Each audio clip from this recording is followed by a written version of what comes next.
Good morning students. आज व्याकरण के अंतर्गत हम करेंगे पाठ 2 वर्ण विचार और उच्चारण। तो वर्ण क्या है? हम जब भी कुछ बोलते हैं तो हमारे मुख से ध्वनियां निकलती हैं। उन ध्वनियों को लिखने के लिए कुछ चिन्ह बनाए गए हैं। इन्हीं चिन्हों को वर्ण कहते हैं। तो चलिए जानते हैं वर्ण क्या है। किसी भी भाषा को सीखने के लिए सबसे पहले हमें उस भाषा के मूल ध्वनि समूह को सीखना पड़ता है।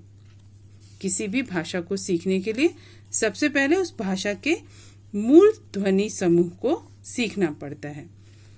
मूल ध्वनि समूह को आमतौर पर अक्षर भी कहते हैं। किसी भाषा के अक्षरों को सीखे बिना उस भाषा का ज्ञान प्राप्त नहीं किया जा सकता। किसी भी भाषा को अगर सीखना है तो सबसे पहले अक्षर ज्ञान होना चाहिए। तो भाषा के ये ध्वनि समूह या अक्षर ही वर्ण कहलाते हैं। वह छोटी से छोटी ध्वनि जिसके खंड न हो सके वर्ण कहलाती है। भाषा की वह छोटी से छोटी ध्वनि जिसके और टुकड़े नहीं हो सकते उसे क्या कहते हैं? वर्ण कहते हैं। वर्ण ध्वनि की सबसे छोटी इकाई है जिसे हम अक्षर भी कहते हैं। वर्ण ध्वनि की सबसे छोटी इकाई है, इसे अक्षर भी कहते हैं। अब यहाँ पर ये 3 चित्र दिए हुए हैं, इनके माध्यम से क्या बताया जा रहा है देखते हैं। नीचे दिए गए चित्रों को देखकर उनके नाम का उच्चारण कीजिए। पहला चित्र है कमल, दूसरा चित्र है खरगोश, तीसरा चित्र है विद्यालय। अब उपर्युक्त चित्रों के नामों का उच्चारण करने पर निम्नलिखित ध्वनियां निकलती हैं। कमल बोलते समय मुख से ध्वनियां निकली, कितनी? 6 ध्वनियां निकली। खरगोश, खरगोश बोलते समय यहाँ पर 8 ध्वनि निकली मुख से। विद्यालय बोलते समय 9 ध्वनियां बाहर आई। तो कैसे आई? कमल, कमल के जब वर्णों को हमने अलग किया तो क में से स्वर बाहर आया, व्यंजन आधा रह गया। आधा दिखाने के लिए हम क्या करते हैं? नीचे हलंत लगाते हैं। क प्लस अ, म प्लस अ, ल प्लस अ। इसी तरह खरगोश में ख प्लस अ, र प्लस अ, ग प्लस ओ, श प्लस अ। ठीक। विद्यालय में व में छोटी की मात्रा लगी है तो व में से ई स्वर बाहर आया, वी, और द पहले से ही आधा है तो इसमें से कोई भी स्वर बाहर नहीं निकलेगा। उसके बाद है य, फिर आ, क्योंकि य में आ जुड़ा हुआ है स्वर। ल में अ है, य में अ जुड़ा हुआ है। तो कमल, खरगोश, विद्यालय, इन शब्दों की उपयुक्त ध्वनियों के अधिक खंड नहीं किए जा सकते। अब इससे ज्यादा इन ध्वनियों के खंड नहीं हो सकते। तो यही ध्वनियां व्याकरण में वर्ण या अक्षर कहलाती हैं। यह भाषा की सबसे छोटी इकाई होती है। जब हम इन वर्णों को अलग करते हैं, इन ध्वनियों को अलग करते हैं, जब ध्वनियां अलग अलग हो जाती हैं और इनके अधिक खंड नहीं किए जा सकते तो ये ध्वनियां व्याकरण में वर्ण या अक्षर कहलाती हैं। ठीक। यह भाषा की सबसे छोटी इकाई होती है। अब है वर्णमाला। वर्णों का ज्ञान होगा तभी आप भाषा सीख पाएंगे, है ना? तो वर्णमाला क्या है? वर्णों के व्यवस्थित समूह को हम वर्णमाला कहते हैं। हिंदी भाषा की वर्णमाला में निम्नलिखित वर्ण होते हैं: स्वर, अयोगवाह, व्यंजन। तो सबसे पहले हम पढ़ेंगे स्वर। स्वर में क्या है? अ, आ, ई, उ, री, ए, ऐ, ओ, औ। ये कितने हैं? 11 स्वर हैं। स्वर कितने हैं? 11। अयोगवाह, अयोगवाह में अनुस्वार, विसर्ग और अनुनासिक आते हैं। अयोगवाह क्या होते हैं? अनुस्वार, विसर्ग और अनुनासिक। ठीक। अब है व्यंजन। व्यंजन में देखिए क वर्ग, ये पांचों अक्षर हैं यहाँ पर। क वर्ग में क, ख, ग, घ, अंग, ये क वर्ग हुए। अब ये च है, च, छ, ज, झ, इय, ये च वर्ग है। ट, ठ, ड, ढ, ण, ये ट वर्ग है। त, थ, द, ध, न, ये त वर्ग है। प, फ, ब, भ, म, ये प वर्ग है। अब है अंतस्थ। अंतस्थ, अंतस्थ इस व्यंजन में ये चार व्यंजन होते हैं, य, र, ल, व। ऊष्म व्यंजन, ऊष्म, श, श, स, ह। तो ये व्यंजन क वर्ग, च वर्ग, ट वर्ग, त वर्ग, प वर्ग, अंतस्थ। अंतस्थ के बाद ऊष्म। अब कुछ और वर्ण हैं जिन्हें अन्य वर्ण कहा गया है। यहाँ देखिए ड़ और ढ़। ड के नीचे बिंदी लग गई ड़, और ढ के नीचे बिंदी लग गई ढ़। ड़ शब्द कौन सा बनेगा ड़ से? लड़ना। और ढ पढ़ना। ठीक। अब है आगत वर्ण।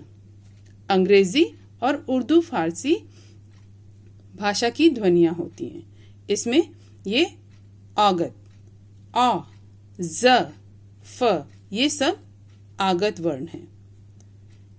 ये नीचे नुक्ता और ये ऊपर जो ये आ चिन्ह, आ इस तरह से बनेगा चंद्रमा, इसका उच्चारण आ। अंग्रेजी के जो शब्द होते हैं डॉक्टर, कॉल, बॉल, बॉय, तो उसमें ये लगता है। बिंदी नहीं लगानी है, सिर्फ इस तरह से चिन्ह लगाना है, जैसे डॉक्टर। सिर्फ चंद्रमा इस तरह से आधा चंद्रमा बना रहेगा, बिंदी नहीं लगेगी उस पे। अब है संयुक्त व्यंजन। ये चार वर्ण संयुक्त व्यंजन हैं, क्ष, त्र, ज्ञ और श्र। इन वर्णों में दो दो व्यंजन मिले हुए हैं, इसलिए इसे संयुक्त व्यंजन कहते हैं। क्ष, त्र, ज्ञ और श्र।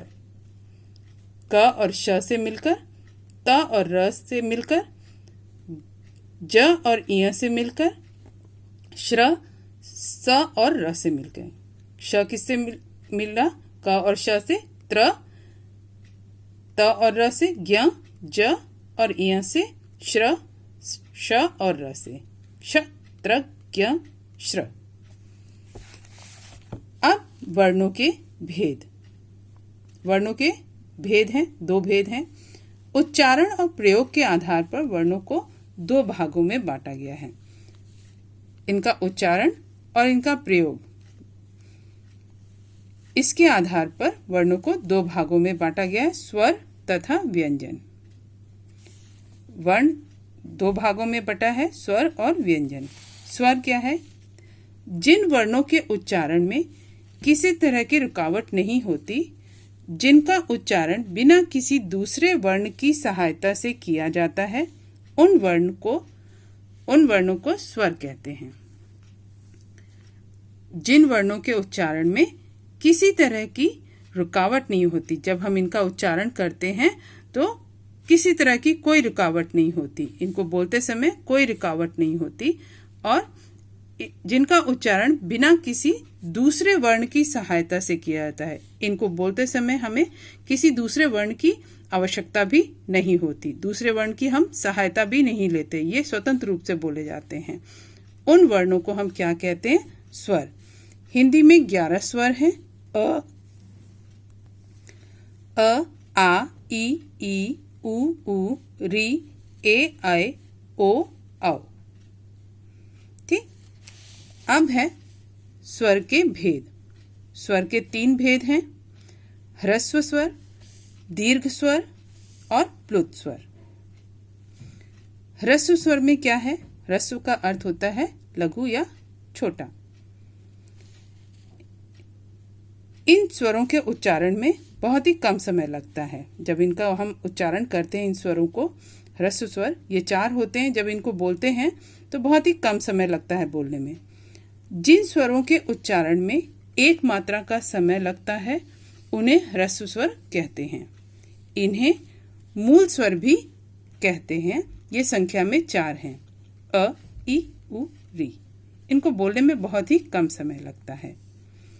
दूसरा है दीर्घ स्वर। दीर्घ यानी बड़ा।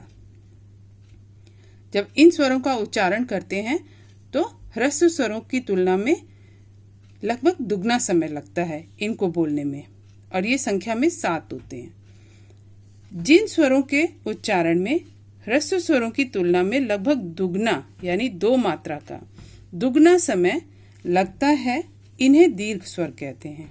ये संख्या में 7 हैं। आ, ई, उ, ए, ऐ, ओ, औ। ये सब दीर्घ स्वर हैं। अब अगला है प्लुत स्वर। जब किसी स्वर को किसी विशेष कारण से अत्यधिक लंबा खींचकर बोला जाता है तो वहां वह स्वर रूप प्लुत स्वर कहलाता है। जब हम किसी स्वर को थोड़ा सा लंबा खींचकर बोलते हैं तो वह स्वर, उस स्वर का रूप क्या होता है? प्लुत स्वर कहलाता है। इसमें 3 मात्रा का समय लगता है, जैसे ओम। यहाँ यदि बोला जाए कि ओम बाजार जाता है, ओम ये तो यहाँ ओ जो है ये ध्वनि दीर्घ स्वर की हो गई। इसमें अगर हम सिर्फ बोले ओम बाजार जाता है तो ओ ध्वनि दीर्घ स्वर की ही रहेगी।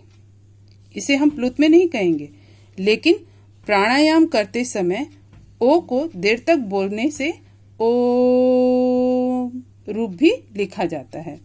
यहाँ ये 3 जो लिखा है इसका अर्थ है ये तिगुना समय ले रहा है। ये चिन्ह जो है यहाँ पर तिगुने समय का आभास करा रहा है। प्लुत स्वरों का उच्चारण मंत्र पढ़ते समय तथा किसी को पुकारने आदि के लिए होता है। जब आप किसी को बुलाते हो, चलो मम्मी ने कह दिया भैया को बुलाओ, अब भैया के पास जाना नहीं है, यहीं से बुलाओगे, भैया मम्मी बुला रही हैं, तो या जो ये स्वर आपने खींचा ये प्लुत स्वर हुआ। ठीक, तो किसी को पुकारने के लिए भी हम प्लुत स्वर का प्रयोग करते हैं। तो आज हम यहीं तक अपना पाठ करेंगे। अगली वीडियो में पाठ के आगे के भाग को जानेंगे। तब तक के लिए जितना पढ़ाया है सही उच्चारण के साथ इस पाठ को अच्छे से पढ़िए।